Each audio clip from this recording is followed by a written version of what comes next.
नमस्कार दोस्तों, मैं रश्मि जैन, YesData न्यूज़ भोपाल मध्य प्रदेश। इस वक्त मैं मौजूद हूँ बीज विकास निगम में। आपको बता दें, कृषि मंत्री कमल पटेल जी ने आज यहाँ अध्यक्षता पद की शपथ ग्रहण की है। हमेशा आप देखते हो, और जैसे ही व्यापारी के गोडाउन में जाता है और स्टॉक इसके पास जाता है और रेट 4 गुना हो जाते हैं, तो इसलिए किसान को घाटे की खेती होती है 73 साल तक, और व्यापारी मुट्ठी भर जो बिचौली है वो और जो एक्सपोर्टर है वो कमाते थे।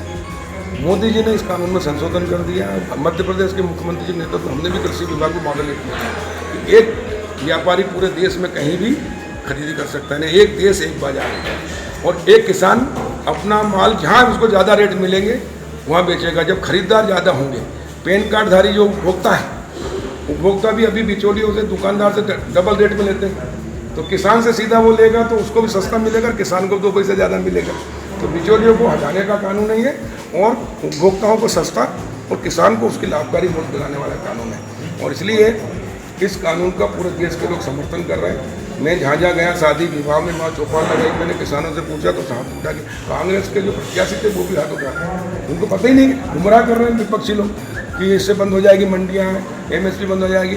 MSP न बंद होगी, न मंडियाँ बंद होगी, बल्कि मंडियाँ भी रहेगी, MSP रहेगी, लेकिन किसान को घर बैठे खलिहान में, खेत में या देश में कहीं भी उसको ज़्यादा रेट मिल जाए वहाँ बेचेगा।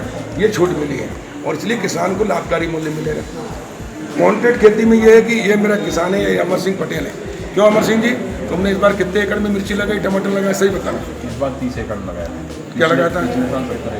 मिर्ची, टमाटर। और क्या वो जब लॉकडाउन था क्या रेट बिक रहे थे? लॉकडाउन में तो कितने भाव, क्या कितने भाव बताओ तुम? मतलब 2 रुपये किलो भी नहीं बिक रहे थे टमाटर। टमाटर अब सुनिए, इनका टमाटर तो 2 रुपये किलो जब बिका, इनने मेरे से कहा भैया इंदौर में 2 रुपये 4 रुपये भाड़ा ही नहीं निकल रहा, तो मैंने उसी दिन, दूसरे दिन मैंने एपीडा के माध्यम से बम्बई, दिल्ली, मद्रास, कलकत्ता के जो एक्सपोर्टर हैं, भारत के निर्यातक, बड़े बड़े उद्योगपति, उनसे बात की, उनकी वेबिनार से मैंने बात की। मैंने पूछा कि आप टमाटर और प्याज निर्यात जो करते हो क्या रेट में व्यापारियों से बिचौलियों को लेते हो? उन्होंने कहा कि हम 40 रुपये किलो टमाटर ले रहे हैं और 30 रुपये किलो प्याज ले रहे हैं, लेकिन हमारी एक शर्त है, हम A ग्रेड का माल लेते हैं। तो मैंने कहा हमारा किसान का प्याज 2 रुपये किलो और 4 रुपये किलो टमाटर, और आपको 40 और 30, हम किसान से क्यों नहीं लेते हो? बोले किसान ग्रेडिंग नहीं करता है। मैंने कहा हम किसान से ग्रेडिंग कराएंगे, तो बोले हम लेने को तैयार हैं।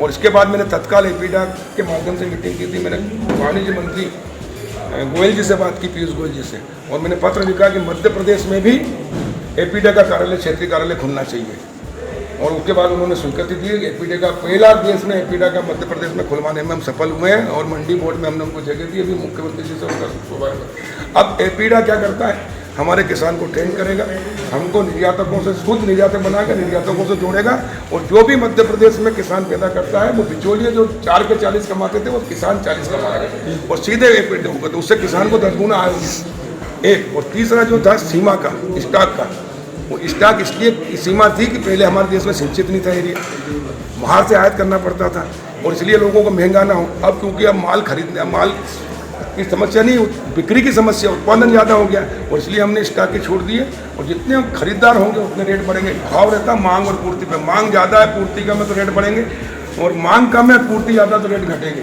और इसलिए मांग बढ़ाने का काम मोदी जी ने किया। इसलिए किसान की आय 2 गुना, 4 गुना, 6 गुना होगी, और देश का किसान मोदी जी के साथ है। सर जी, एक सबसे बड़ी समस्या, दूसरा MSP नहीं, MRP।